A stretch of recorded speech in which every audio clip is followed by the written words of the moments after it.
బైబిల్లోని 5 పుస్తకాలను చదివి చూడు, ఖచ్చితంగా నీ జీవితంలో మార్పును చూస్తావు. మొదటిది యోహాను సువార్త. సువార్తల్లో యేసు ప్రభు జీవితము అలానే ఆయన పరిచర్య గురించి మనం చూడవచ్చు. అయితే యోహాను సువార్తలో వాటితో పాటు యేసు ప్రభు ఎవరు, ఆయన ఈ లోకానికి ఎందుకు వచ్చాడనే విషయాలు కూడా మనం తెలుసుకోవచ్చు. రెండవది రోమిలకు రాసిన పత్రిక. ఇందులో రక్షణ అంటే ఏంటి, అలానే క్రైస్తవులము ఎలా జీవించాలో కూడా మనం తెలుసుకోవచ్చు. మూడవది కీర్తనల గ్రంథము. ఇందులో దేవుని వాగ్దానములు, దేవుని స్తుతించడము, ఆరాధించడము, అలానే ప్రార్థనలు కూడా మనం చూస్తాము. నాలుగవది ఫిలిప్పీలకు రాసిన పత్రిక. ఇందులో శోధనలు అలానే కష్టమైన పరిస్థితుల్లో కూడా ముందుకు ఎలా సాగాలో మనం తెలుసుకోవచ్చు.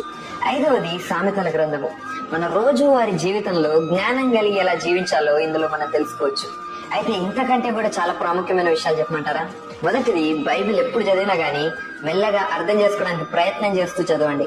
రెండవది, చదవడానికి ముందు నాతో మాట్లాడే దేవా అని ప్రార్థన చేసుకొని చదవండి. ఎందుకంటే ఆయన మాట్లాడే దేవుడు, ఆయన సజీవుడైన దేవుడు. దేవుడు వాక్యం ద్వారా మీతో మాట్లాడి ఉంటే, నా దేవుడు మాట్లాడే దేవుడు, మై గాడ్ స్పీక్స్ అని కామెంట్ చేయండి. అలానే దేవుని వాక్యాన్ని చదవాలని ఆశ కలిగి ఉండే మీ ఫ్రెండ్స్ కి ఈ వీడియోని షేర్ చేయండి. God bless you.